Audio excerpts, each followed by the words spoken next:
Good afternoon, everyone, or perhaps morning where you are. My name is Amie, and I am the Director of Public Health Initiatives with the Somatic Experiencing Trauma Institute.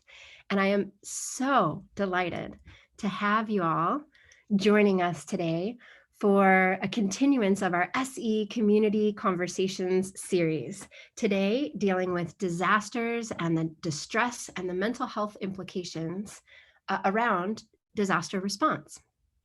I think we have a really exciting program, and I cannot wait to share these humans with you.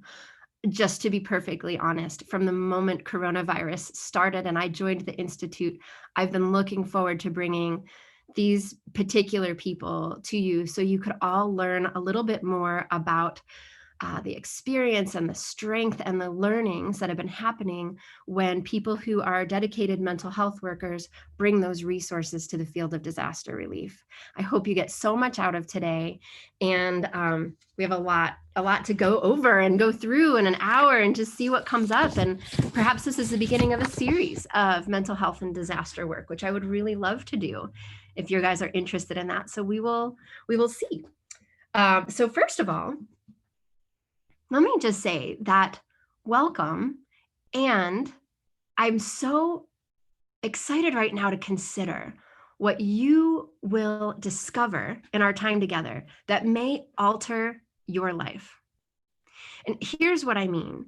I had a very successful professional career doing all kinds of cool things, and many of the people who are with us today, similar. But then there was this moment in my life when, for various circumstances, I stumbled upon the field of disaster relief and response and emergency management. And I realized, oh my goodness, this field is vast. I did not know about it. And there is such an opportunity to contribute to the well-being of humans on the planet. And my life was altered forever. When you hear some of the inspiring stories today, some of the convictions, you might be the same. So we could see 60, maybe 90 minutes from now, depending on how many cool Q&As you guys might have.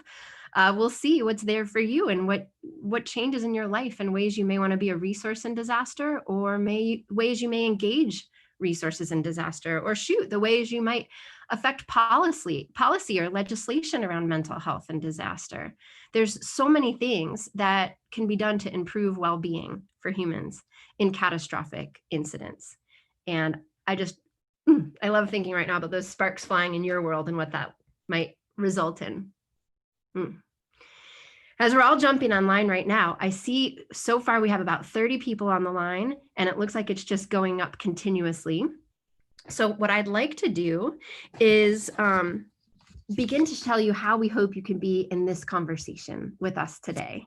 So many of you, thanks to life on Zoom, are very familiar with Zoom meetings, and you may or may not be familiar with this format. We're not in the meeting format, we are in the webinar format, which has it that there are panelists and attendees.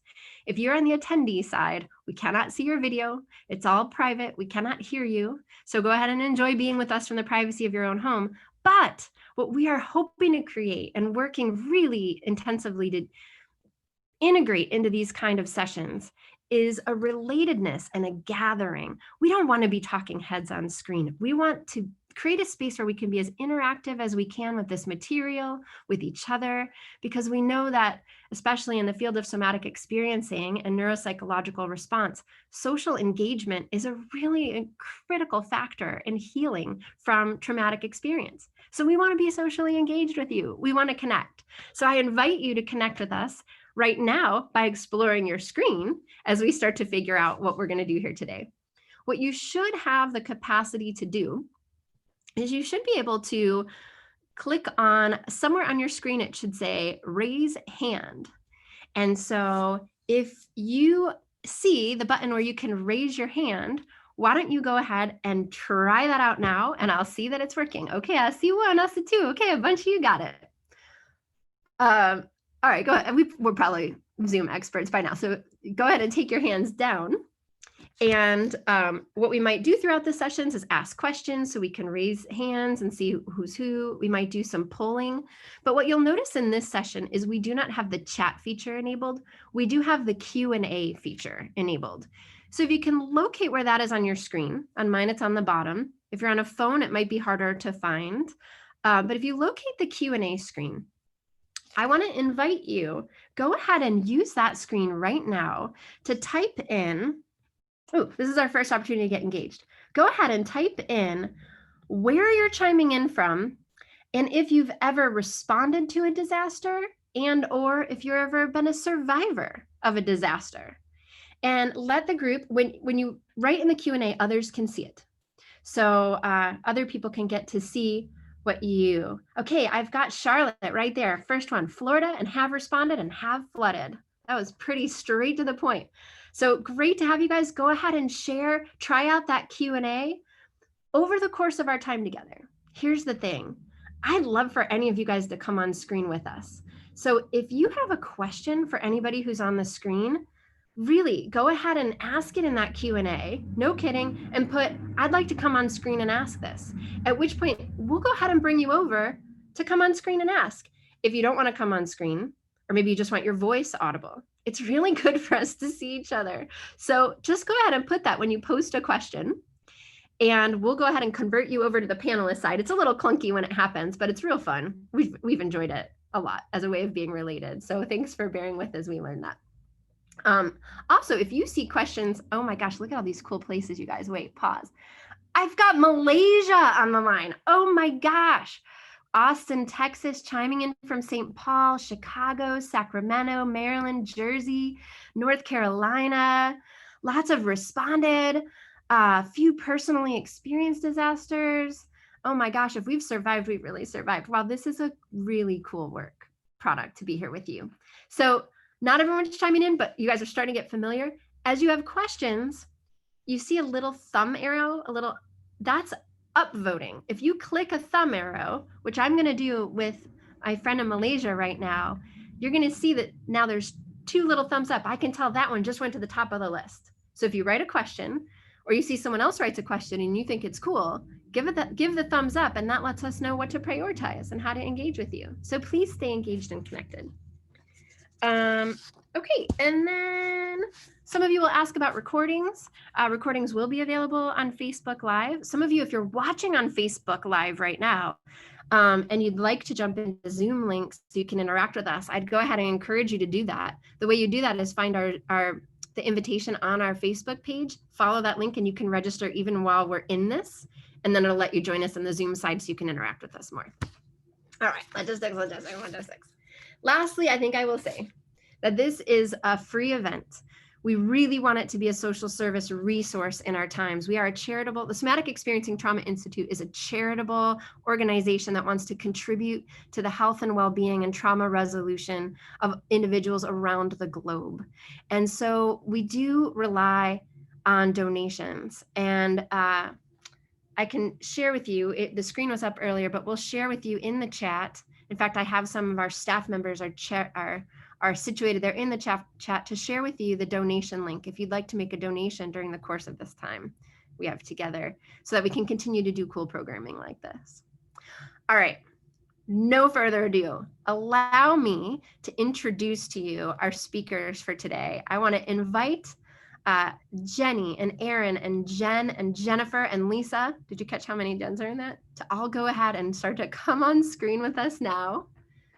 Fantastic to have you guys. Woo! There it is. This is the dream panel. I am so happy to have you. Thank you each so much for being here. I could introduce you, but at this point, I, as probably everybody else, is tired of my voice.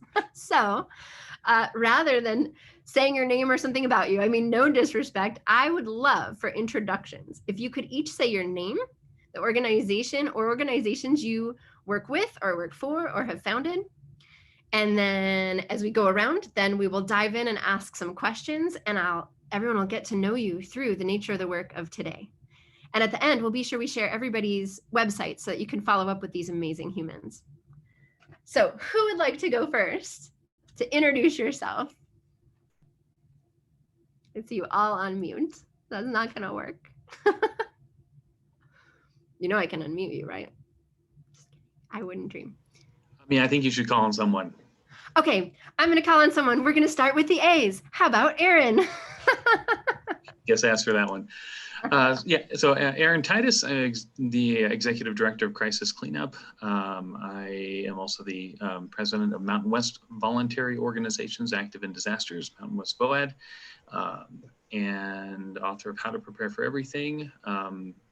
By trade, I'm an attorney, and our 10th child will arrive in January. So I'm always practicing for disasters, even at home.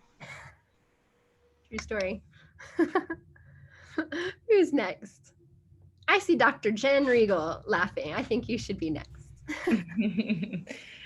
So I am Dr. Jen Regal. I am a naturopathic doctor by trade, and I still practice in Northern California in Santa Rosa. I am the co-founder and medical director of Integrative Healers Action Network. And we have been around since the 2017 Tubbs fire in Santa Rosa and have been doing integrative health disaster work. Thanks. Should we go for the string of Jens, and Jennifers? For sure. That's gonna, if you want to ask a question to Jennifer at any point on the attendee side, have fun. Who's next? On my screen, I have Lisa next. How about Lisa? Good afternoon. I'm Lisa LaDue, and I work for LionPath International, which is an organization I founded. And I also work with Team Rubicon, where I have a really cool title of Chief Resilience Officer with the Clay Hunt Fellowship Program. And I'm happy to be here to share information that I've gathered and through my experiences for many years doing disaster response. Thanks, Lisa. Also, I'm going to chime in. Lisa's a secret plant. She's been teaching disaster relief to somatic experiencing practitioners. That's the neuropsychological method we use to help therapists and wellness providers regulate their nervous systems around recovering from traumatic stress in life. And Lisa has been teaching disaster relief inside that organization for quite some time and is much loved and respected. So, woo, jazz hands. How about coming around to Jenny on my screen? Hi, everyone. My name is Jenny Harrow, and I am one of the co-founders and executive director of Integrative Healers Action Network with Dr. Jen. Like she mentioned, we've been around since the major fire here in Sonoma County in 2017. And so we're very active, especially this year with all the fires that are happening in California, again, in our backyard. And so I'm really grateful to be here today. Thank you, Amie, for putting together this great group. And I'm really looking forward to this conversation. Awesome. So glad to have you, Jenny. Jenny sent a picture just a couple of weeks ago, guys, of her in her house looking out down the street, and you could see the fires over the ridge of her home. Similarly, Aaron and the person who I'm about to introduce themselves next are in a similar situation in Colorado. Actually, Lisa too. Everybody right now can see a fire from their window, kind of almost like Russia. No, just kidding. That's not funny. So really, really glad to have you guys here who are immediately in disaster response mode. Last but not least, let's have Jen go ahead and tell us a little bit about yourself and your organization. Happily, I'm Jen Solachi. I am the founder and executive director of Therapy Aid Coalition. We are bringing online therapy to all essential workers in all 50 US states during COVID. And we are just about to open up later today to the California and the Colorado wildfires, bringing online therapy to anybody impacted there, and some FEMA incidents, I think, in Florida and Texas. So, and yes, I can see the smoke on the mountains from my window. Wow, truly hallowing moment in our world, isn't it? Thanks, guys. That's the first round of getting to know who these guys are by their names. I can tell you I personally know them all, and I would give them a much longer bio, because each thing that these people have accomplished has touched hundreds upon thousands of disaster survivors, responders, volunteers. Some are very backed in emergency management, and some are super on the volunteer side. Some come from therapy sides. We have a lot of views represented in this set today. So we do welcome any and all of your questions, and I'll keep encouraging you throughout the session to go ahead and ask some. But we'll go ahead and get started by saying, one of my mentor is somebody who was the former emergency manager in the Florida Keys, Marty Centerfit. And when we worked together, oh gosh, I guess I didn't introduce myself in terms of disaster. I also founded a disaster relief organization. That was what I did before I came to SETI. I founded an organization that works on called Capacity Path Relief, that coordinates volunteers to bring an oasis of wellness into disaster affected communities. And we also teach resiliency workshops to responders and secondary responders. That said, when we were responding in Mexico Beach, Florida after Hurricane Michael, and it was, category 5 to hit a very small fishing village.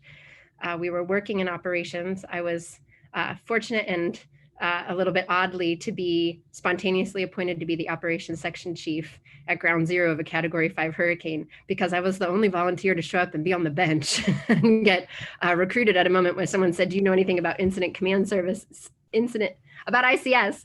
And I said, yeah, I do. And so I ended up supporting that response.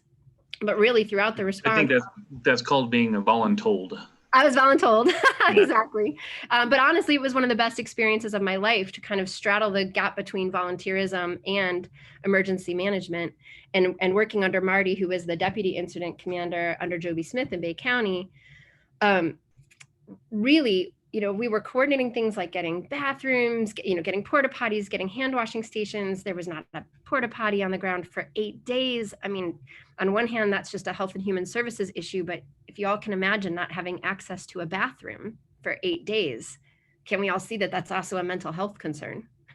There's ways that the brain starts to shut down to try and deal with these kind of complex scenarios and then recover from them afterwards. It's just so intense in the moment that it happens. And Marty and I, while we were working the problem, solving the things, getting the things in order, working with all the coordination that was required, we were having a continuous dialogue about resilience, mental health, and how these humans were processing, integrating, and supported just on the level of their own psychosocial wellness. And then also the responders, noticing what was happening with them, because the responders throughout the Panhandle were profoundly affected by how stressed out that entire experience left them. So that really raised this in my attention as almost like a primary issue of emergency management that doesn't actually come to the forefront as a serious concern. It's almost like, oh, well, yeah, people's minds and brains and hearts matter, but we'll deal with that later. And those of us who work in trauma therapy know, oh gosh, you just gave yourself a lot more to clean up later if you don't actually have some resources in real time and prior. So that's part of the goal of this conversation, is to facilitate some recognition about when, where, and how can we insert some better mental health practices into the way the system is run. But I want to kick off this first question to this group by saying, what was one of the first or primary or more significant moments in your work where you realized mental health was a critical concern in disaster response from your vantage point? And I'm not picking you this time. You gotta decide who goes first. Not me. That was a good method. I've always heard the first one to speak is the one who's volunteering to go, Erin.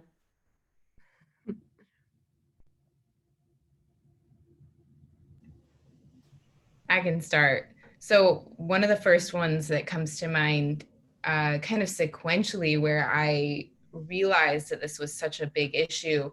Jenny and I were talking about this because we've had a lot of shared experiences, and we've had a lot of experiences both on the community side of evacuees and people who have struggled with and survived through losing their homes and other disaster related issues. And then also we've had a lot of experience working with the first responder community. And so I wanted to share just one of the first moments, and this has happened so many times since, but one of the first moments where I realized how much mental health services and health services in general were needed for our first responders. We were primarily set up at the Red Cross shelter, and one of the biggest shelters downtown in Santa Rosa. And I remember meeting one of the majors who was in charge of the National Guard units. And at that time, what was happening in the response work for the National Guard is they were doing search and rescue mostly. And quite a few people had died in that fire. And so when I met them, and I just took a moment to speak to the major and said, you know, we can come by when we're done with our days and treat National Guard if you want us to be there and you need us. And so they said, yes, absolutely, please come by. And I think I was shocked when I got there, just realizing I've been involved with military circles before, and so I knew this, but just being older and realizing so many of those individuals that were out there doing search and rescue were 18, 19, 20-year-olds who hadn't had a lot of experiences with death before. And they were doing really difficult things throughout their days. And they would come back, and we would get there usually around 6 p.m. and some nights stay until 11 or 12 treating them. And they were so relieved to see us every single night.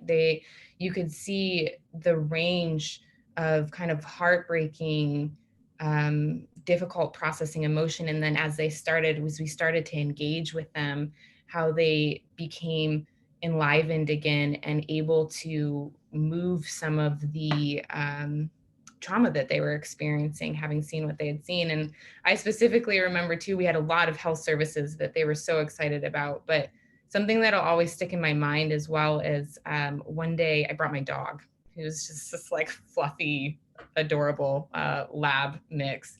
And I remember how many of them got down on the ground with him and started crying, actually, just petting him and being able to let their nervous systems relax. And that's certainly not the last time something like that has happened, but it was an eye-opening experience for me. Thank you. What a beautiful image of all the people like just sort of having a blast with this little puppy. Yeah, it was really sweet. It made me cry. It was, just seeing them be able to release a little bit.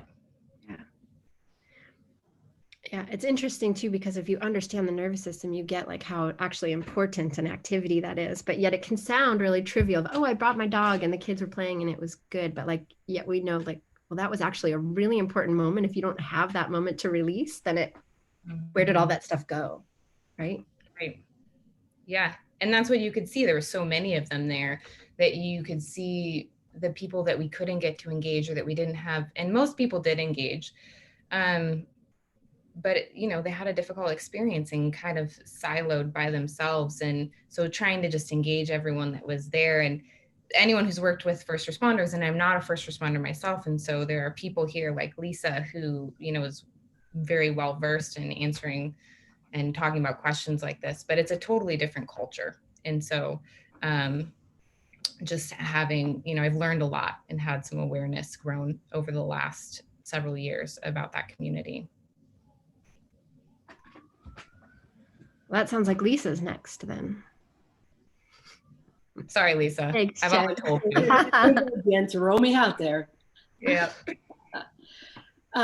Yeah, I mean, I have so many examples from, over 20 years of doing this. Some really potent ones, some that just kind of fit in along the way. But I think one of the first examples of how important disaster mental health was at the Pentagon following the attacks of 9/11. I was there with the American Red Cross, and we had a team of disaster mental health volunteers at the Pentagon providing support for the workers who were cleaning up and doing recovery work there. And all of a sudden, an FBI officer came over to our tent and said, I need somebody to come help me. We have a contractor on site who's decompensating. And of course, one of the first thoughts that went through my mind is, you're not capable of handling this contractor who is decompensating. Isn't, the FBI can't handle this.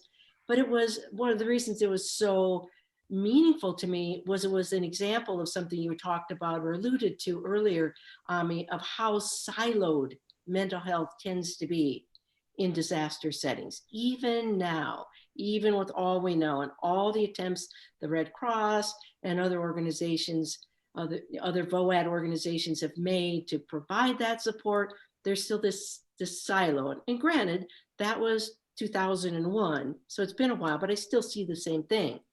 So anyhow, I went on the four-wheeler with this FBI agent to another tent where they had this gentleman who was a building contractor. If you remember, they were doing renovations on the Pentagon at the time that it was hit in that attack on another part of the Pentagon. And this was one of the contractors who had been there the day on September the 11th.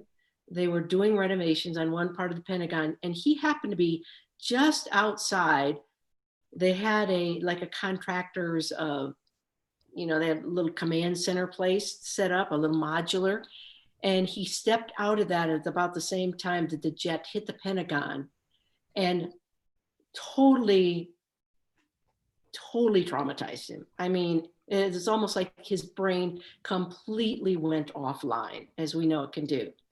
And so he told me what he did was he took off and went to Virginia Beach for a few days and just drank solidly. He just dealt with it with alcohol. After about 5 days, he thought he could return, went to the Pentagon, and went into a complete, what we would know is a complete freeze and a collapse. And he was shaking so hard that all I did, one, was asking if I could touch him, put my hand on him to help him realize where he was, that he was here now, that was then, and help calm his nervous system. And that was before I knew SE, before I knew anything about somatic experiencing in 2001, but it was the start of my path to learn how you can truly deal with trauma, realizing that nothing cognitive, no kind of talk intervention was helpful at that point in time. And so at least I'd had enough experience working as a clinician to have a sense and an instinct that clearly wasn't going to work. And we did get him to a psychiatric facility for an assessment and off the grounds of the Pentagon.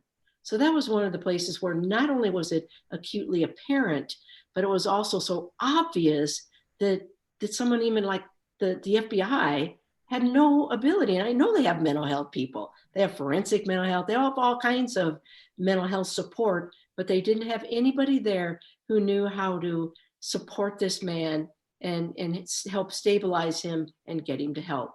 So that was one of my first really, really obvious examples that comes to mind. Thanks, Lisa. I have a question for you, Lisa. Did you have so much experience, and your experience goes back quite a ways. Did you have to struggle through that at all as a mental health worker to find out that the cognitive and talking about it with someone in that state was not going to be a helpful tool at that point?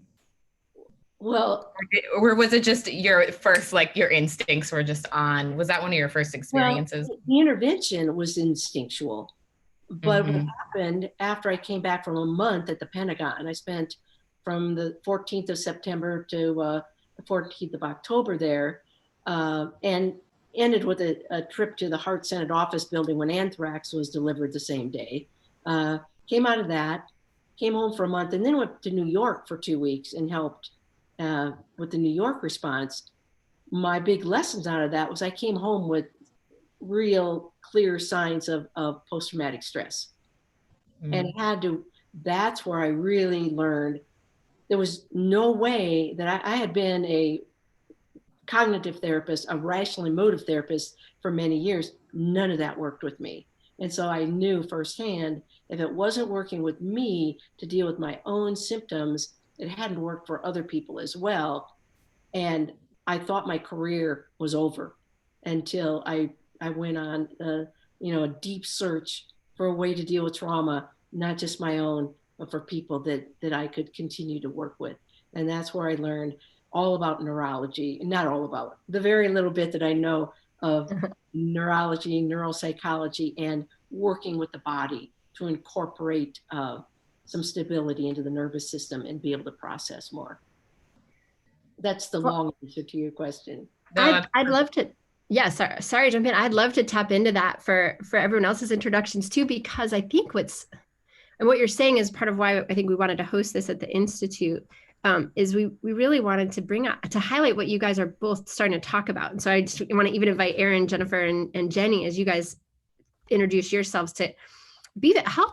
Something that I know the six of us know is exactly what's being talked about right now, which is that talk therapy is not necessarily what's needed.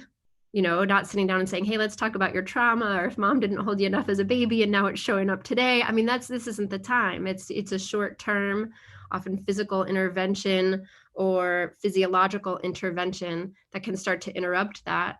Lisa, I've talked to so many SE practitioners now who became practitioners because of 9/11. Like they lived in that community. Oh, Jen, I was just thinking of your story, Jen. Maybe you'd share that as part of how we get to know you, because yeah, that's right.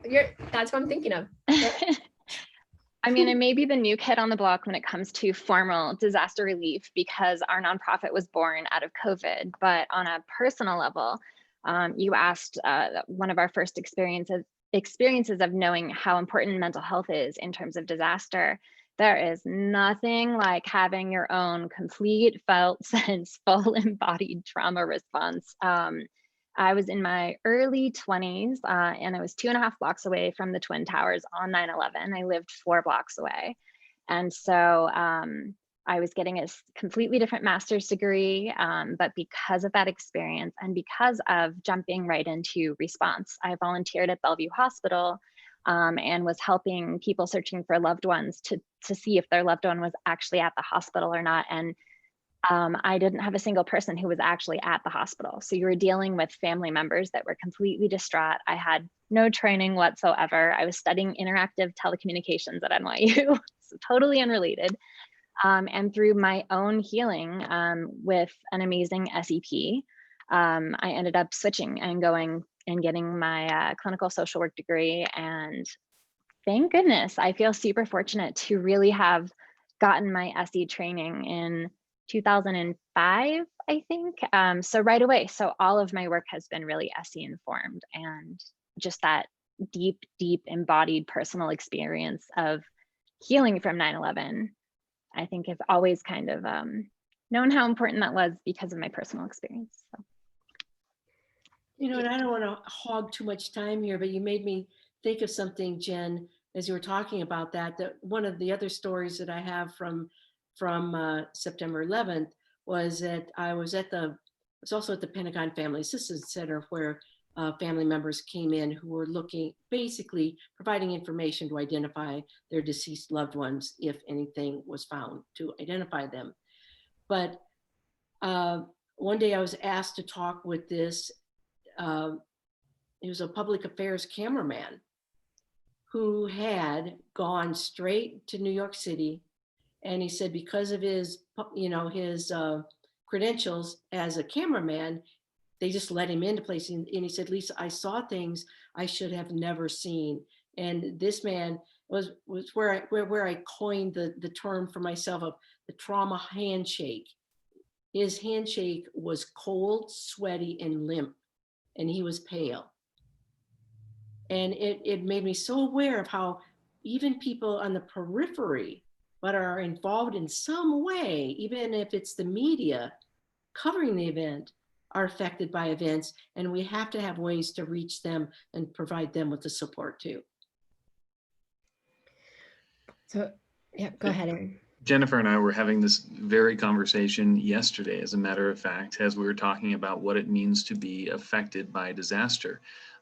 Neither of our homes have burned, but we can see the mountain outside of our homes burning, and we're just discussing how we're affected by it. Like with me and I have a routine to deal with the adrenaline rush, and I kind of put it away, and then that kind of gets interrupted because the kids want to know about what's happening, and now I have to talk about it more, and I don't want to, you know, the kids want to know, like, are we going to have to leave tonight, or is our home going to burn down? I have learned in my work, disaster relief work, how to talk about disasters so that my kids, for example, don't get a skewed perspective of risk. You know, I realized I had to change course one day when my daughter came up and asked, is a tornado going to come tonight? No, you know, I got to be aware of this. So yes, we're all affected by disasters, whether or not physically. Most of what I do is remote in nature, which can cause its own cognitive dissonance when you have a hurricane going on inside of you, but where you are, the sky is blue, and my kids are smiling, and my neighbors have some vague notion that I'm helping with the hurricane, and so they ask me some insipid question like, how's it going in Texas? And like, I can't answer that without hitting you in the face, because it just, you know, you don't even know what you're asking. And so you have like these deep emotional reactions. Sometimes I will go out into the field. I remember one time in Austin, Texas, floods, 2015. I met a woman. She was about 28. She looked about 45. She was disheveled and barefoot and walking amidst just these mountains of debris. And she was incongruously picking up small trinkets on the ground. And she opened her hands and showed me a small crucifix and an earring without a back, you know, amidst all of this trash. And she was picking them up for her neighbors in case they wanted them again. And she told me who she thought they belonged to. Her mother, she was at her mother's house, and she escaped the rising floodwaters by sitting in a windowsill all night and watched helplessly as her only companion, her dog, drowned in the living room. And she was able to save her husband's ashes, but that's about all from the house. Jen Regal asked if you have to struggle through SE. I know I absolutely have. You know, I'm not a mental health practitioner at all, which makes you wonder, like, why am I here? Sometimes I wonder that myself. But yes, I remember at that home, the woman's boyfriend was there helping to clean up, and everyone was exhausted and had been working for days and days and days. And I remember this giant mistake that I made. I walked up to him and I asked him, how can I help? And his whole affect just became overwhelmed. And I knew in that instant that I was wrong. And you know, I corrected, and I didn't know exactly what to do, but I knew that I had to do, not talk. And actually, I had that very same experience 2 days ago when I was helping a neighbor, friends evacuate. A neighbor came up, I offered to help evacuate, and she approached me and was about to leave, and the weight of leaving her home possibly and never seeing again was just on her face. And she thanked me, and there was nothing to do at that moment, but there was plenty to feel. And despite all the COVID restrictions, I gave her a giant hug, because I think that's about what the right response was at that moment. And I'll finish up here, but like, I've learned two things about disaster mental health. First, there are not enough of you. And second, it feels scary as a non-practitioner because it feels regulated and like I'm not supposed to do it, right, as a non-practitioner. And so maybe, maybe we could talk a little bit about those concepts. Can I jump in with a comment? It's okay. I'm just noticing as Aaron was talking, for me, I just felt my energy rise when he was talking about the window and the dog. And if that's happening for anybody else, I just noticed in myself, I had to really take a minute and notice the tightness in my chest and just feel my seat in the chair and ground. So again, since we are talking about some activating things right now, if you are tuning in and you're feeling that too, this might just be a really wonderful moment to take a pause and really notice where you're feeling the most grounded in your body, just to invite a tiny bit more regulation. Yeah, and I'm sorry to be the activating one. Sorry. No, it's brilliant. Both of those feedbacks are brilliant. I mean, I think we're all probably in agreement about that. I want to just animate one thing you said a little bit more, Aaron, for people who may not know you. Running crisis cleanup, which is what Aaron does. He's a founder and he created this. It's like a hotline and a mapping system for people who need resources after their homes have been destroyed. And when he talks about the incongruousness of like seeing a blue sky outside while responding, he has networks of hundreds of volunteers around the country who are answering hotline calls.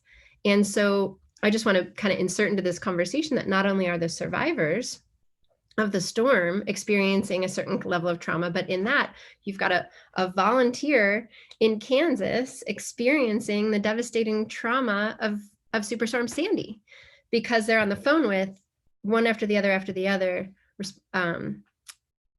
survivors. And similarly at Capacity Path Relief, we do wellness oasis for dispatchers as often as we can. We just did one in Baldwin County for Hurricane Sally. Basically, my volunteer org is run by volunteers, and they let me know all the fun stuff they do. And what they did is had a whole volunteer day of serving the dispatchers who similarly hear all this trauma and never get the sense of the resolution. And so these are human beings we're in the grocery store with, like we're just in the world with people who are just drinking in each other's crisis trauma. And so I just want to name that in case people didn't know when everyone was talking about the blue sky, seeing a blue sky while you're dealing with the disaster, but also to put secondary responders and volunteers on our map of who we need to care for. And I know Jenny Harrow does a lot. And let me just say one last thing here that what I'd like us to really be thinking about, because time is moving fast and these stories they're rich. This is beautiful. This is the conversation getting started. Is as you're listening, I just want to encourage you to be thinking about what are we learning from each one of these shares. From Dr. Jen, we're getting like, oh yeah, something as simple as an animal's presence. There were a lot of different things you could pull out of these. Is making a difference that's actually real. From Lisa's story, you got hey, the system might be actually overwhelmed, that there may not be structures and systems in place, and mental health is this silo over here. And be listening for each one of these of like, what are points we're noticing? Because as we notice problems, limitations, or restrictions on how humans solve things, we can begin to systematically start to address them. So rather than being like Facebook, like, oh man, here's another million bad, horrible stories, let's all get activated. I'm not critiquing you, Aaron. I think it was important. I think all of these are important. What I'm saying is we may be uniquely qualified to begin a dialogue in history to transform the conversation by saying, hey, this isn't something that can't be addressed. And isn't just a horror story of a long list of sob stories until the media gets tired of it, because also, like Lisa named, the media are traumatized. Gina Ross wrote a book on it. But rather, we can start getting together and systematically thinking about how do we stabilize communities in crisis? How do we stabilize responders? How do we begin to insert structures, processes, methods, considerations that elevate the significance of this particular dialogue? I know that I saw some people who are attendees on the list, and I know that they're survivors of recent events, and they're here just as survivors. I also see some emergency managers on our attendee list. So this is not a topic we're afraid of. There are actually qualified psychology-backed people, I speak in full sentences. There are actually therapists, licensed mental health providers, and all different kinds of wellness advocates and wellness providers who know there are actual methods to interrupt disaster trauma. once we know, we can't help but know. And we have to be like Jen and Jenny and Dr. Jen to create organizations to respond. Someone wrote, and Jenny, this is my cue to you for your intro. One of the emergency managers wrote in the Emergency Management Nexus in Facebook, I don't know who any of these organizations are. And I'm like, well, of course, because they're being born right now of the necessity for organizations that can deal with wellness as a critical concern. I wonder if you might want to introduce yourself and share something about that. Yeah, no, it's a great lead. Because yeah, our organization, Integrative Healers Action Network, which we also call IHAN, was born in the midst of disaster. I mean, the fires that started 3 years ago in Sonoma County here, the Tubbs fire, was, our community had never seen anything like this before. I grew up here in Sonoma County and have lived here off and on my whole life. And I had actually just moved back to Sonoma County a week before the Tubbs fire started, and was doing work with an integrative health center in Santa Rosa. And so when the fire started in the middle of the night, I mean, it was, winds that were 50, 60 miles per hour, super dry conditions. And it just took everyone completely off guard. The fires came in from like the eastern part of the county into the city of Santa Rosa at 2:00 in the morning. And so people were evacuating with sometimes 10, 15 minutes to grab their loved ones and run. And so when we started volunteering at the shelters and just seeing the space that people were in, I mean, it was a lot of just freeze. People were just in complete shock. Like it just had never happened before. And so what we learned is that one, just the power of presence, of just like, of really like, of something that Aaron mentioned of like, that we don't need to speak, that we don't need to like go into these deep conversations, that people were not even ready for that. I mean, when Jen and I started organizing various body workers and acupuncturists and naturopathic doctors and homeopaths to come to the shelters, to go to the first responder base camps, I mean, what we saw was that one, people were really excited to do this work, to be able to provide support and care. A Facebook group that got started during that fire, we had about 2,000 practitioners from around the Bay Area join within a couple of days, who were just really like, oh my gosh, how can we help? How can we go up to Sonoma County and be there and provide care and support? And then just seeing the transformations that would happen in the shelters. Jen was able to share the beautiful transformations we saw at the first responder base camps, but when we were at the Red Cross shelters and seeing and being with people who were just frozen, who didn't have words to express their experience, but to have an individual, whether they're a practitioner or just a caring, compassionate volunteer who was there just to be present with someone, to hold the space with them. And then when we saw the power of touch, of being able to bring in body work, and when words didn't have the power to express their state that they were in, but being able to provide care in a way of touching them, of providing that support of like, you are in this moment, you are safe. And to be able to bring them into the present moment of orienting to that. And then from there, I mean, I'd see like multiple people coming from that state of shock and freeze, and then gradually getting ready to talk. And then the conversations would flow more easily.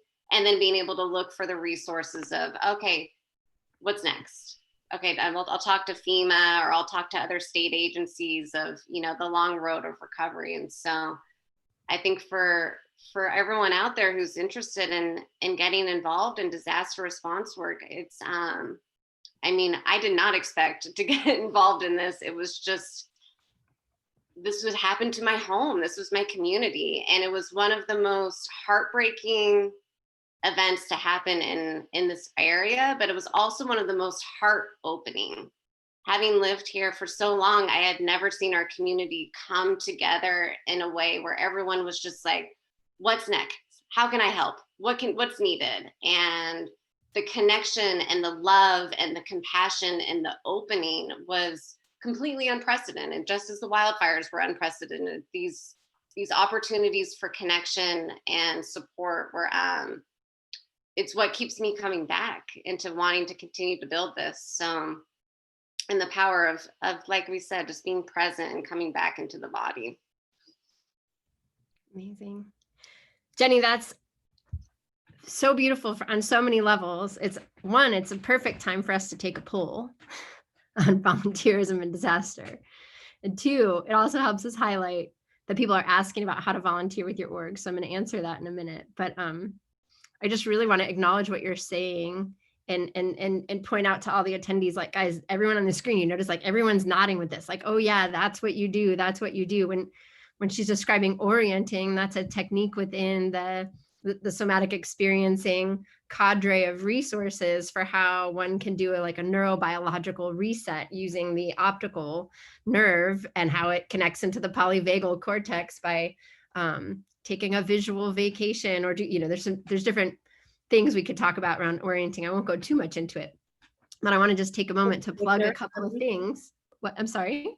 I just wanted to add a little bit about what Jenny's saying, is that I think, one, the organization that Jenny and Jen have created is incredible. And they have this amazing group of volunteers who I've met some of them and it has been a very heart opening. And I also want to say that's such an example of the way people do reach out and want to help once a disaster is hit. And there are many roles people can fill.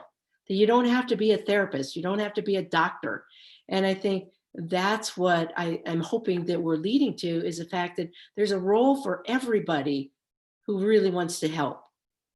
And so I thought that was such a great example. IHAN is such a great example of how two dedicated women just sort of turned their lives upside down to create this organization to provide volunteers at a time. And those opportunities just aren't always there, but that pool of people who really want to help is always there. Disaster relief is so meaningful. It is so meaningful. I mean, I was told that really searing story, and it's searing, and you have those experiences. But I've heard the term that disasters knock down fences and make good neighbors. Even disaster sociologist Samuel Henry Prince, who's kind of the godfather of disaster sociology, way back in 1920, recognized that under the stress of emotional excitement, there arose a mental unity. There was noticeable the feeling of safety associated with togetherness, and I think that's just part of the human experience, no matter what. And disasters are truly one of those unifying events in all of the graveness. If you have not read the book, A Paradise Built in Hell by Rebecca Solnit, I highly commend that one to you. So, and now it is grave, it is hard, it is difficult, and especially the longer you go, right? Long-term recovery is disaster recovery, and that's one thing that we all learn, but it's worthwhile. Thanks, Erin. I think that's the crux too of the question that you posed, or I guess it wasn't even a question, Erin, but a comment that you made, that as a non-healthcare worker, that it's scary kind of to get into the waters of mental health. And to me, and I'm curious to see what our mental health providers think about this too, but to me, the distinction is drawn a pretty clear line between disaster mental health and what you do in disaster mental health to help stabilize someone. And I think a lot of people can pick up the skills to both help stabilize people around them and also just to stabilize themselves, which will help tremendously in stabilizing people around them. And that vast distinction between that and what a lot of us think of as traditional mental health and talk therapy. And so in my opinion, and maybe one day this will change, but currently as it stands for me, my opinion kind of sits on that line of like, if you're doing that talk therapy, deeper work, you're doing what a mental health provider goes to school for years to do with someone and kind of diving deep. First of all, that should be done outside of disaster. It's not the time in disaster, and that should be left to a mental health provider. And there are certainly things in disaster that need a mental health provider there. But there's this basic set that I've learned over the last several years of skills that are totally different. And they're centered around stabilization. And it's one of the reasons that I think tools like the scope tool from SETI are really helpful, because they break it down really succinctly for people to say, these are the things that I can do to regulate my nervous system and to help other people to orient to and find some moments of slowness and stabilization in their current experience of disaster. I think we should be teaching everyone to do that. And that's part of this mission that I really believe in, that SETI is working with right now, that is really beautiful, is that more people who know how to do that, the more opportunity we have with the maybe limited number of mental health providers we have to transfer cases or people to them that need a greater level of support. Thanks for that plug, Jen. Jen is one of the people. We have a work group of people who are trained in neurobiological intervention, psychology, and various related professions who have been helping develop the SE Crisis Stabilization and Safety Program.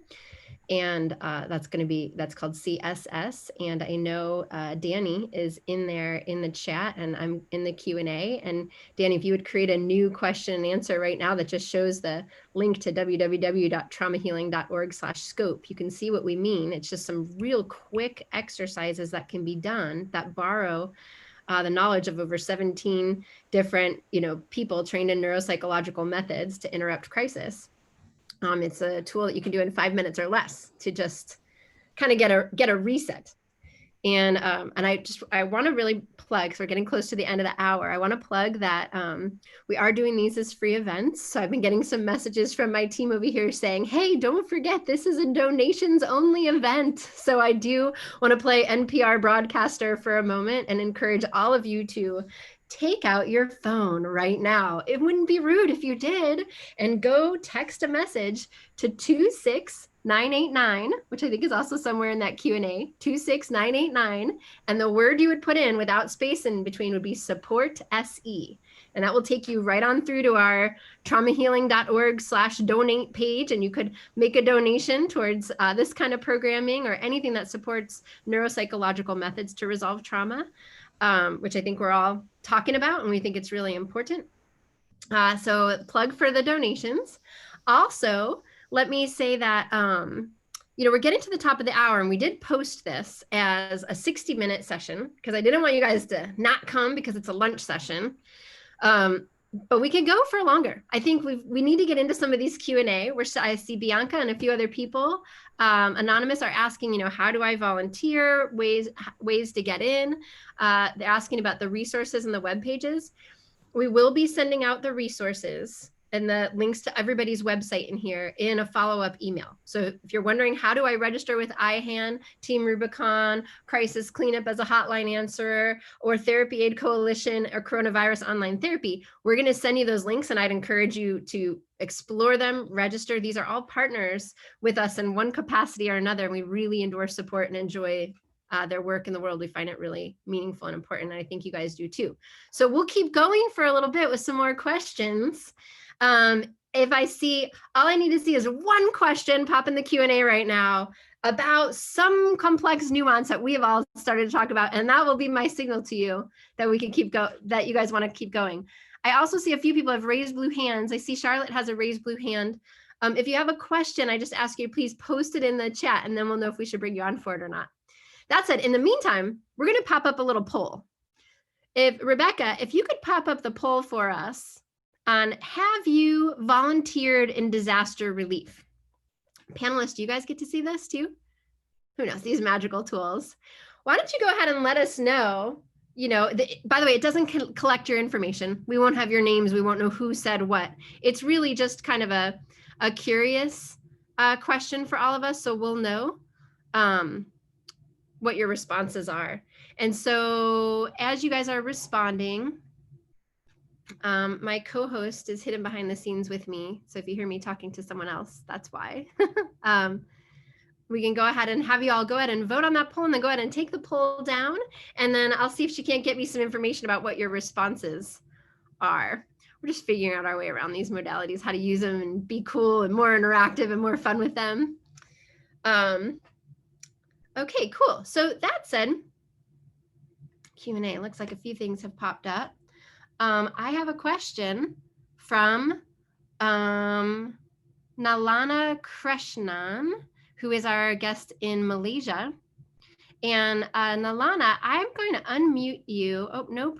Rebecca, you'd have to unmute. I don't have the capacity to do that. I want to ask you if you'd like to come on screen to ask your question to us. Rebecca, if you're able to unmute her. So we're just figuring out our host management thing. Maybe we can't do that. I'm just going to read her question to you panelists. She says, I'm an SEP, which is a somatic experiencing practitioner. That means a therapist of some variety, or a coach or a wellness practitioner who's trained in the SE techniques. And she says, I really want to be equipped on how to deal with trauma immediately, especially at an accident or a disaster scene. I'm not a first responder, and I have very basic ideas of how to be present with someone, speaking softly, allowing them to orient, also self-regulating. I just wonder what else I can do. Any workshops on this coming up? And is the scope workshop the one? So Nalana, yes, I'll answer you. We're developing a whole crisis stabilization and safety curriculum. There is a work group working on that. But I want to pitch this question over to Lisa, because Lisa, I know, was down in the Bahamas after Dorian. We were both there working on 2 different islands. And I heard Lisa was up there just doing classes at the shelters. You know, all of us know that we have to get spontaneously into action. She was doing classes on mental health and psychosocial support in the shelters on, you know, what to do and how to be present with someone. And Lisa, maybe you could share with us a few of your tips from the field that are, you know, in addition to scope, some things you have, or and if anyone else wants to join in, go for it. So first of all, I only did one training for counselors and clergy people, and that was the only one I did. But it really was an accumulation of the skills that I've gathered mainly through SE, from somatic experiencing, and being on many accident and fire scenes as a firefighter for 8 years up in the mountains of Colorado. I think, Alana, I always joke about the fact that the kind of trauma intervention skills that I think you're talking about, that immediate intervention, is, in my mind, SE beginning 1. Those are the skills that we're taught in beginning 1. How to stabilize. And the scope tool is just a really nice, succinct way of bringing those skills out in common terminology for people who don't necessarily, you know, haven't taken any somatic experiencing courses, so they don't know our vocabulary. But it's a simple way of connecting and helping people be present and being present with them, so they're not caught in the trauma of the past. Even if it was just 5 minutes ago, it's no longer now. Helping them be in the present and helping them know that you're there with them. In our SE world, we know we call it social engagement. Jen mentioned it early when she was talking about her therapy aid and, you know, the way that they provide that. But I will say that in the Bahamas, and I had told Amie this, that never before had I experienced quite the situation as a disaster responder, because I was there very quickly. I was in the main evacuation site where evacuees were coming from Abaco Island and getting off the planes, and those who needed medical care would come over to a little clinic area we had set up to address their medical issues. And I would notice something like someone seemed to be fine and their blood pressure was, you know, relatively low, but their heart rate was racing. And I noticed that physical inconsistency and realized their nervous system, you know, they're on you're stuck on high and stuck on low. You know, they got a foot on the brake and they have a foot on the accelerator. They were so freshly into it that honestly, my main intervention was holding them as they cried. And I'll never forget that in the Bahamas, it really felt like mostly what I did was hold people as they cried their tears on my face, pre-COVID, obviously. But that's what they needed. They needed literal connection, and they had no words. There were no words at that point. And there were no words I could give them.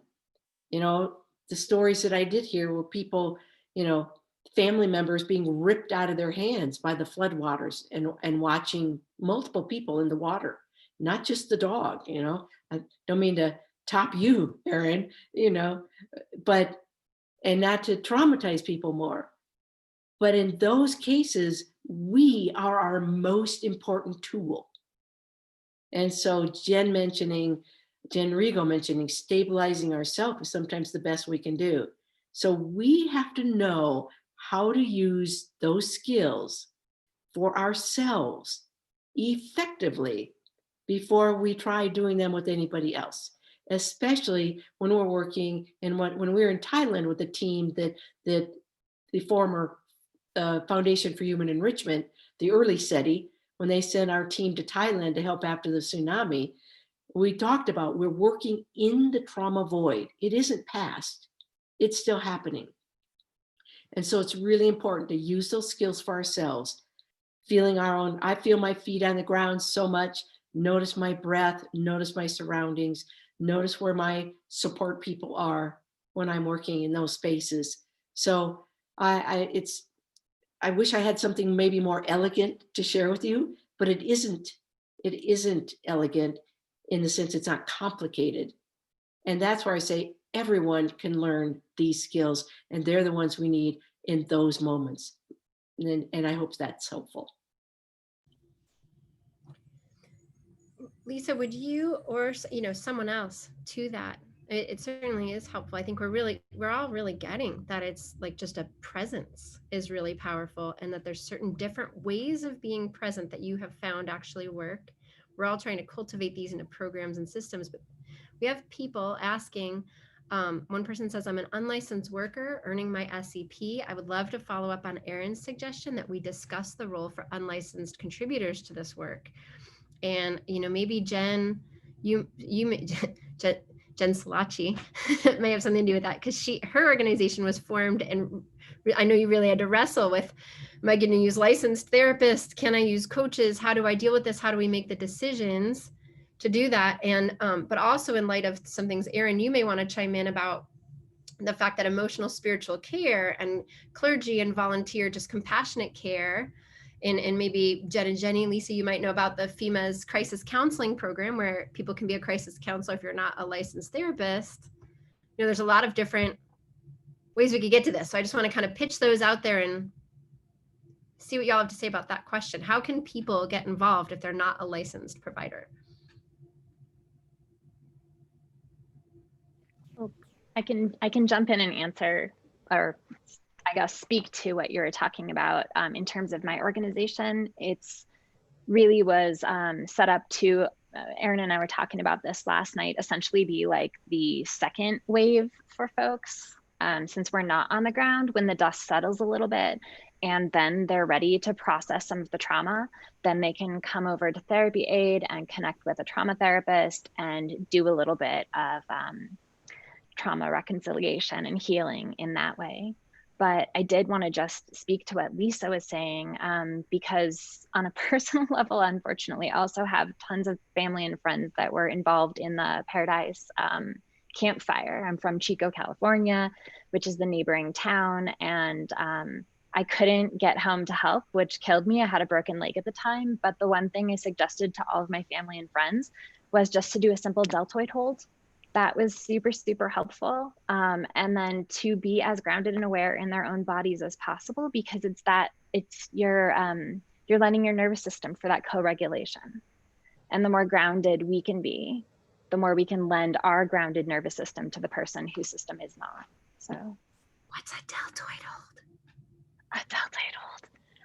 I don't have anyone to demonstrate on. It's you're basically holding the person right on the deltoid and you're applying pressure, and they will tell you how much is the exact right amount for them. And it helps the nervous system ground. I think that's, you know, Lisa was mentioning holding people. It's the same concept, right? It's just helping. It's one of those little SE tricks that's fantastic with helping to ground the nervous system. Thank you. And I can say from our perspective, we realize, so we have our integrative health practitioners who are seeing people for one-on-one sessions.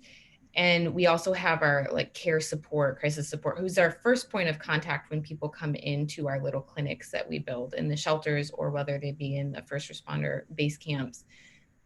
Those people are incredibly important. And I think it's not just in our organization, it's in every single disaster relief organization. If you have the tools, and I can imagine this would be true, Aaron, for people on the other end of the phone in your organization as well, if you have the tools of an SEP and you can apply those, you're going to be in that much better at disaster response in any capacity. Basically, you could choose what really spoke to your heart, and when you're interacting with humans, whether it be in crisis cleanup or as a first point of contact as they enter a shelter, or as a first point of contact in a clinic, or there are a million different things you could do with it, the skills that you will be using just in communicating with someone and recognizing whether their nervous system is overloaded will be incredibly invaluable.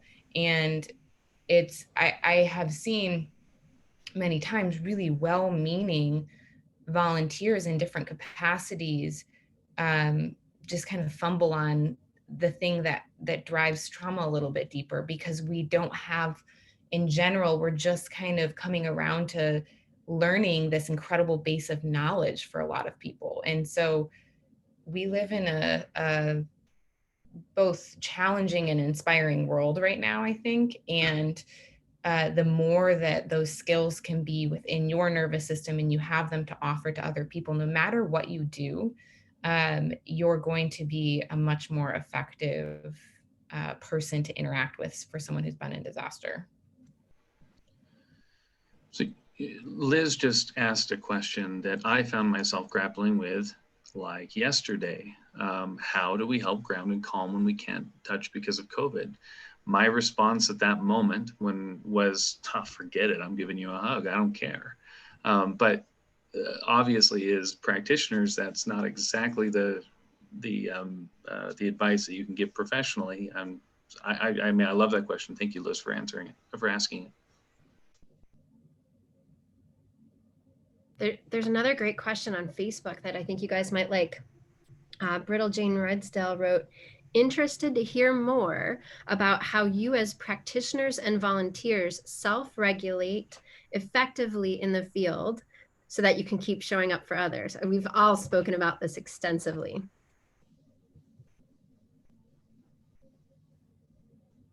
And now we're quiet about it, which is magical. Well, yeah, I think all of us are thinking, well, we've all got like 3 hours to talk about it. I mean,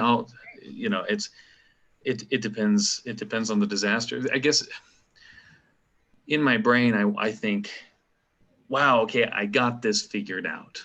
I got it solved, right? I did it this last time. And so this next time should be easier. It should be different. It shouldn't be as intense. It shouldn't, like, I shouldn't. And that word should, I've come to abhor it. It just is such a useless word most of the time. You are experiencing this. And even though I can name a lot of things, I'm not a practitioner, but I, hang around cool people like you, and I pick up things by osmosis, and I can name a lot of things that I'm experiencing and that are happening. And there's part of me that thinks, well, by naming it, I can therefore control it. And there is some truth to that, but that's not just the case. There is no around, there's only through. You have to go through it, and you have to recognize it. Things that I do, I've got personal patterns. What I do most of my stuff remotely. And when you're in the middle of a disaster, everything pauses, like the whole world pauses. You don't have to go pick up your kids from that thing or write that bill or, you know, whatever it is, right? The mundane life pauses, and there's a social understanding when you're in that context that everything is paused. When you're not there, like if I paused my life, I'm coordinating 4 or 5 disasters at any given time throughout the whole year. I can't pause my life. And so, like for me, a lot of it is just coming up with these coping strategies to deal with the constant cognitive dissonance. Sometimes that means walking away.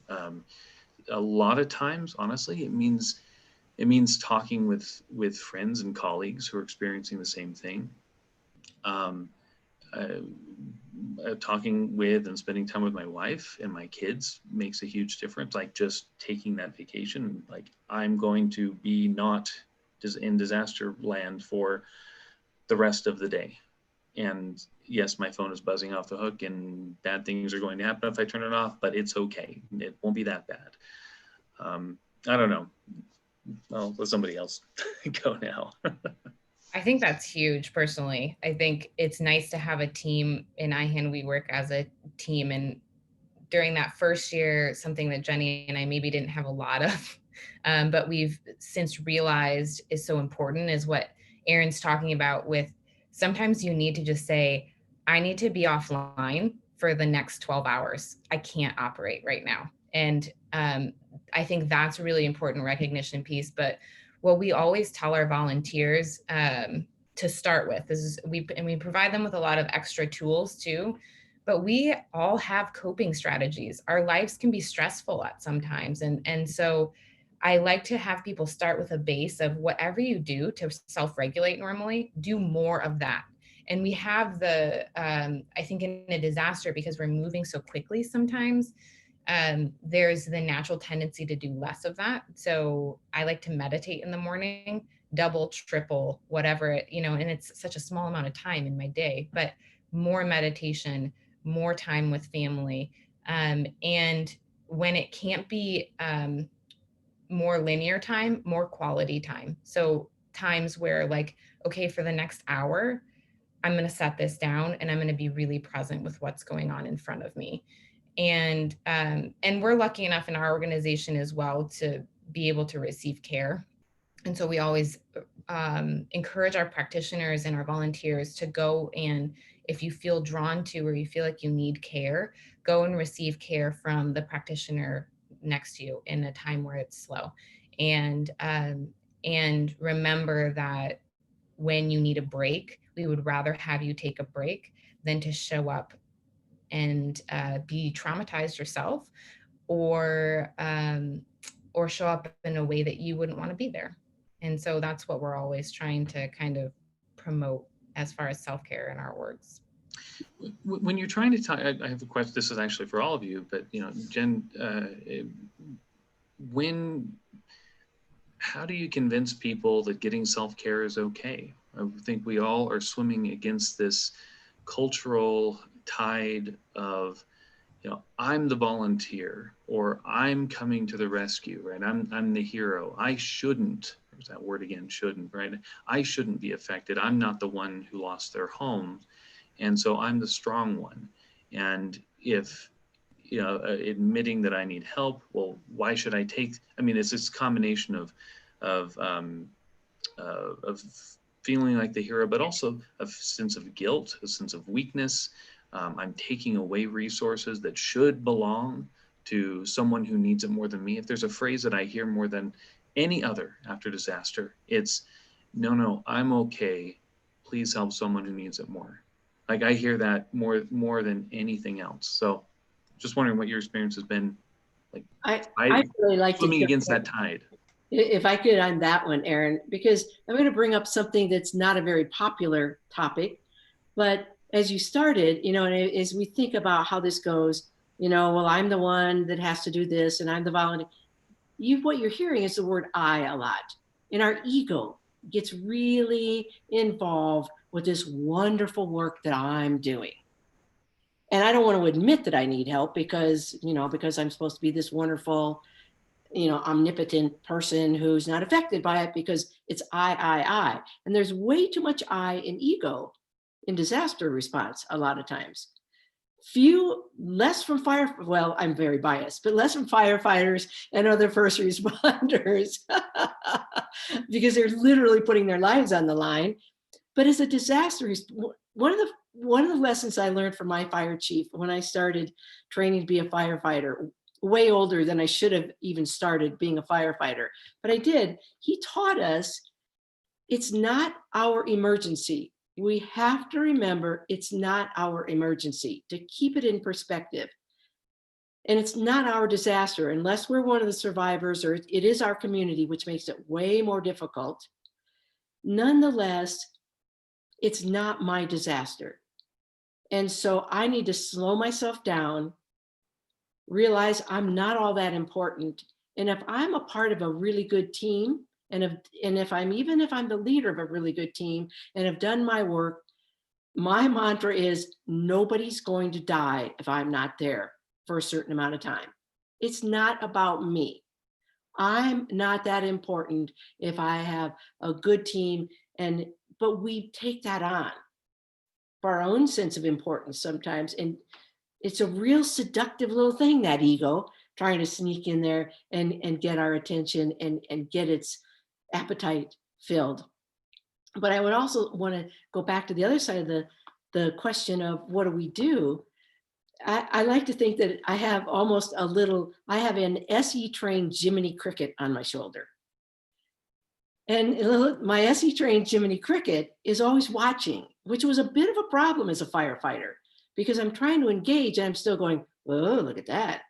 I wonder what's going on. Wonder. And it's like, shut up. No, I've got to take this hose, or, I've got to deal with this smoke, or I've got to get in this crunched up car and hold C-spine support or something.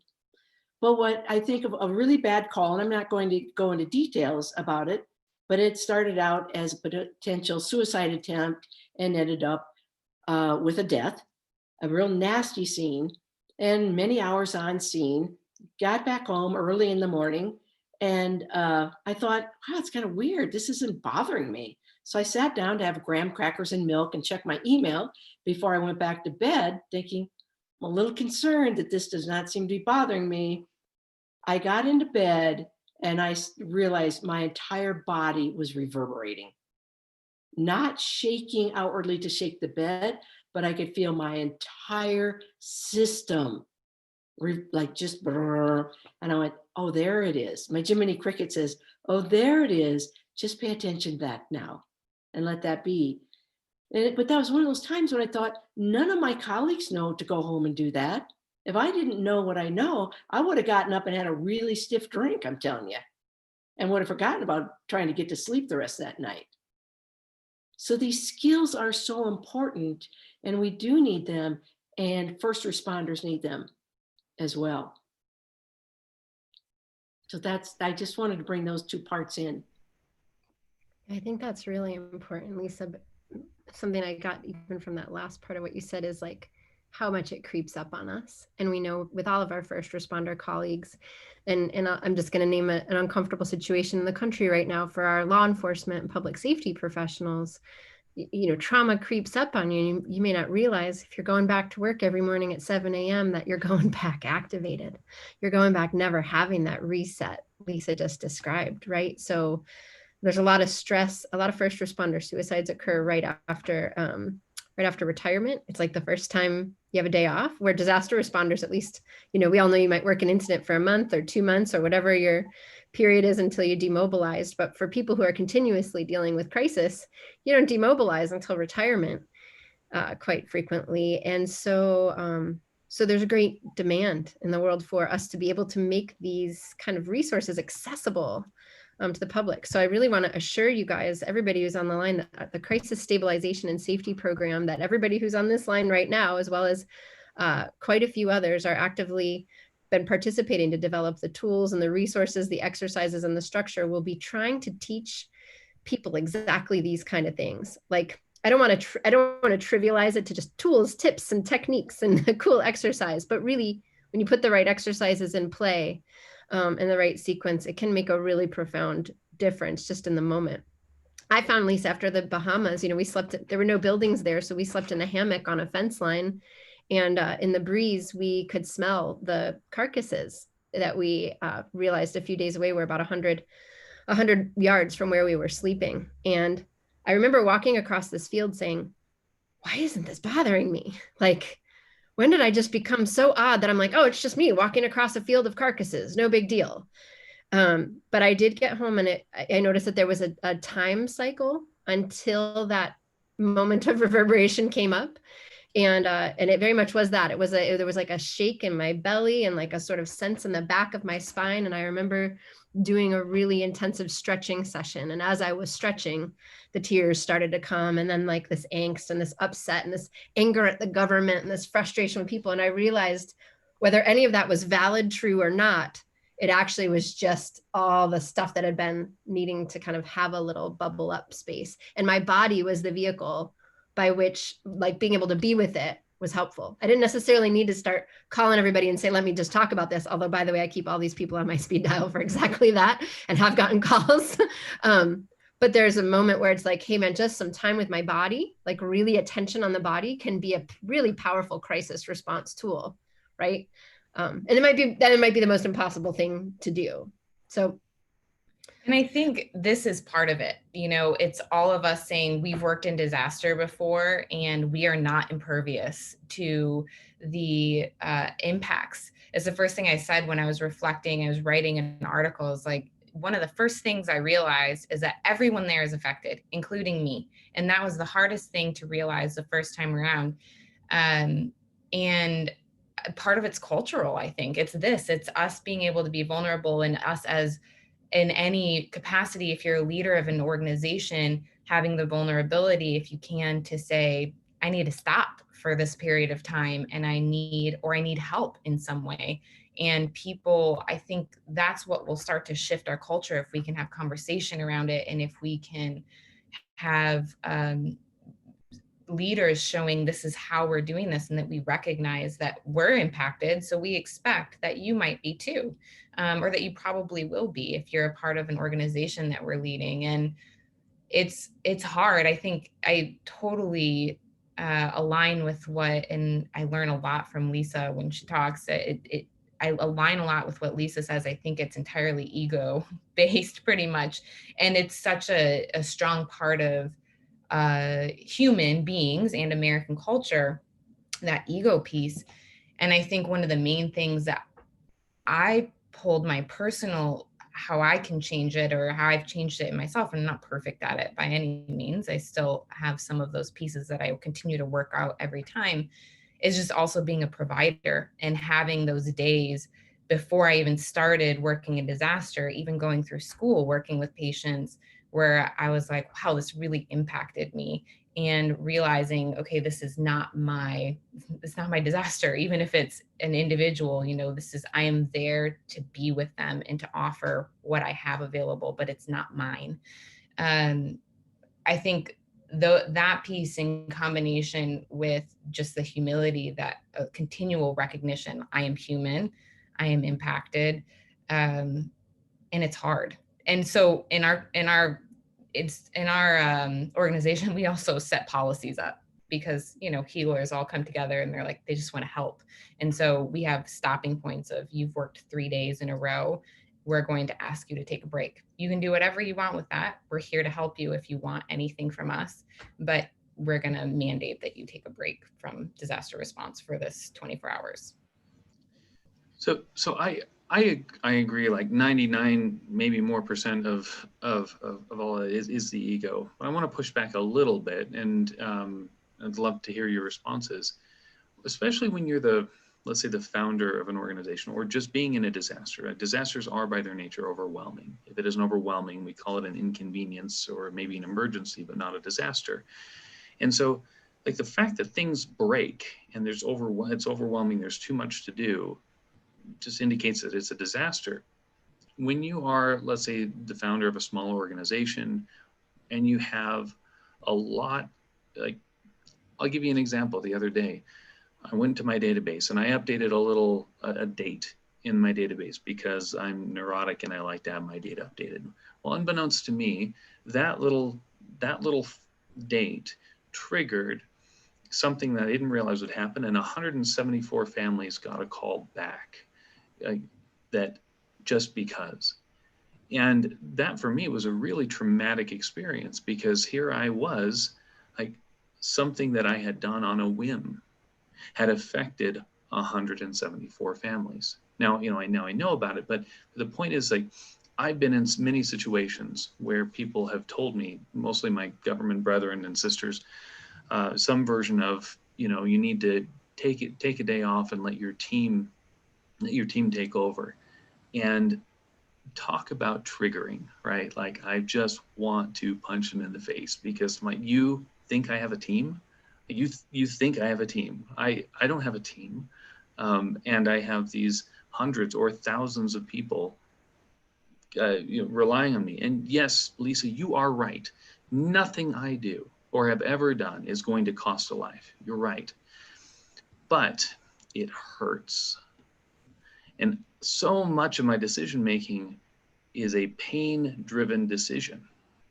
Do I accept the pain, the temporary pain of continuing, which is painful, and I know that I'm hurting myself, right? I know that. I've been trained, right? We all know these things.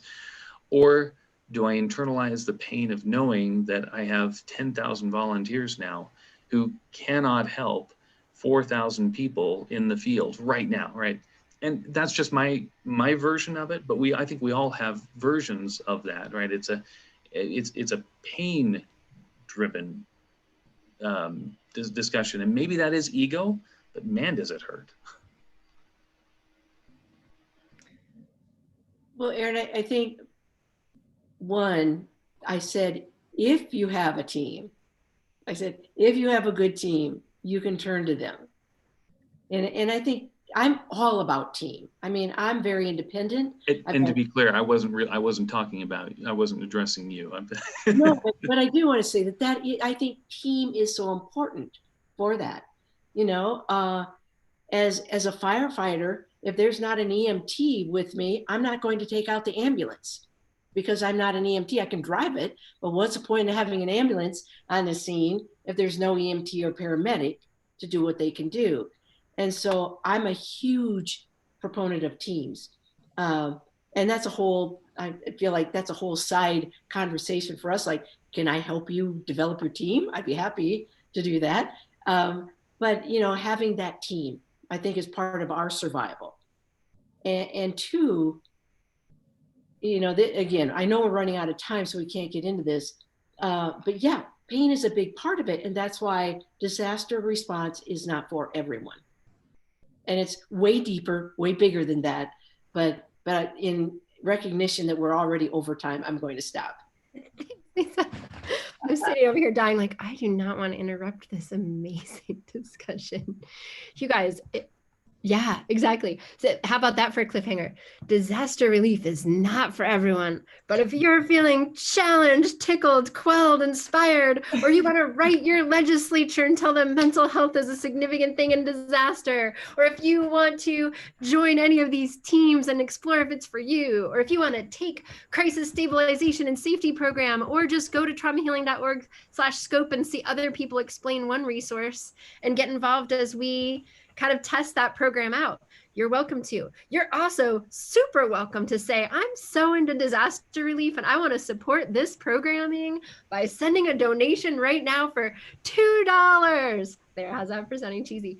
$2 to the somatic experience. I'm on a PBS special again. Like, right? Just to let us know, bringing me back. I can tell you that our executive director, all of our staff, all the programming that went in to be able to put this too brief event together gets a big signal. If we see one person donated $20 and 5 people donated $50 and one person donated $1 million and then 400 other people donated $1, it lets us know at least this was important. So and is there a link to donate?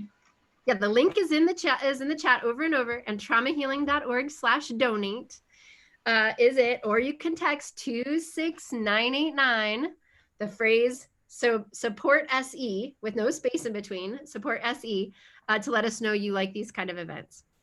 The other thing is I asked Danny to go ahead and put this in the Q&A, but I already have an answer to this. The question was, do we need to come back and do more of this? And do we probably need to do it with just a couple of us at a time, maybe facilitate a discussion between two at a time? Because you guys get it. This is our introductory. Here we go. This is the introduction to the disaster series, because now I'm quite clear we need to do one on crisis stabilization, and this series is moving us there, isn't it? So I could see just having two of you guys back at a time. You know, I have a bunch to chime in, but I think I shouldn't be a panelist. Let's just get you guys paneling and chatting. So stay tuned. We're going to be doing these monthly again. We're going back to monthly, and we will send a follow-up email to you with the links for this one, as well as on Facebook. You'll be able to see it, and we will keep a video of it posted live on our Somatic Experiencing YouTube channel. What else can we answer? What am I leaving out in wrap up? I guess I really, one thing I'm leaving out is just this extraordinary depth of gratitude I have for each one of you. I know it's sort of like sitting on a nest with like eggs waiting to hatch, because I know each person here has so much to contribute to this field, and to all of our attendees really learning about it together. I think we each want to educate the world so that we all feel empowered, inspired, motivated, moved, and healed around our own efforts to support resilience and capacity building in catastrophically affected incidents. Does anybody want to close us out with a sending word? There's pressure on the spot for your activated nervous systems. No pressure. I'll just say community is the biggest piece, and community and collaboration are the biggest gifts of this work to me. And so thanks for being a part of this community with us today. Yeah, absolutely. Thanks, Jen. Thanks, everybody. We'll sign off and stay tuned. However you found out about us, you'll find out about the next one, and we'll get better and better at promoting it to you. Thanks, everybody, and have a safe and stable day wherever you are. Thank you so much.